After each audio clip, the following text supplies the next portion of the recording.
Bonjour à toutes et à tous les amis, aujourd'hui on se retrouve pour une vidéo assez particulière où on va discuter ensemble du projet de loi sur l'état d'urgence sanitaire. Ce projet de loi sur l'état d'urgence sanitaire, il a été proposé dans le but de faire face à l'épidémie du Covid-19, du coronavirus actuellement qui sévit un petit peu partout dans le monde. En soi, il a pour but de restreindre les libertés individuelles et de permettre à l'État de mettre en place des mesures rapides et efficaces pour faire face à des situations d'épidémie. Donc cette loi elle a été proposée le 18 mars et elle a été du coup validée par l'Assemblée et par le Sénat.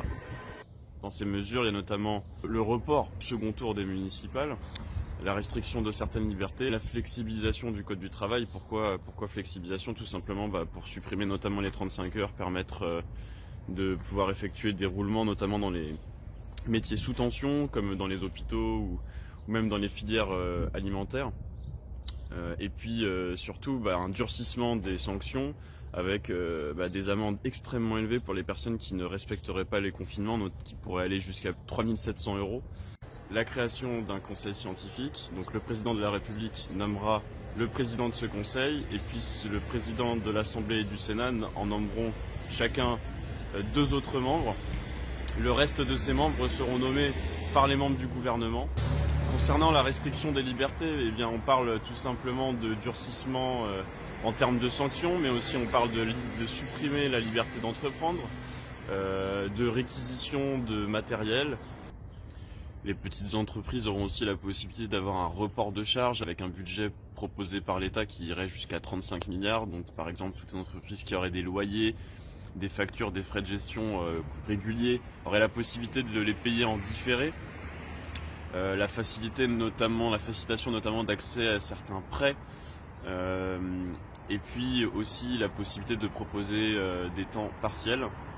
Cependant, il y a aussi d'autres mesures un peu plus inquiétantes, avec la possibilité pour les entreprises de déroger au code du travail ou encore d'imposer à leurs salariés de consommer leurs congés payés. On peut donc se poser la question du risque autour de cet état d'urgence, avec notamment un certain flou autour de la question de l'épidémie. Comment on caractérise une épidémie? Est-ce qu'on peut considérer qu'à partir du moment où il y a une épidémie de grippe, on pourrait mettre en place ce type d'état d'urgence? Et puis aussi, on peut se poser la question de tout ce qui concerne le code du travail et des dérogations qui s'en suivent.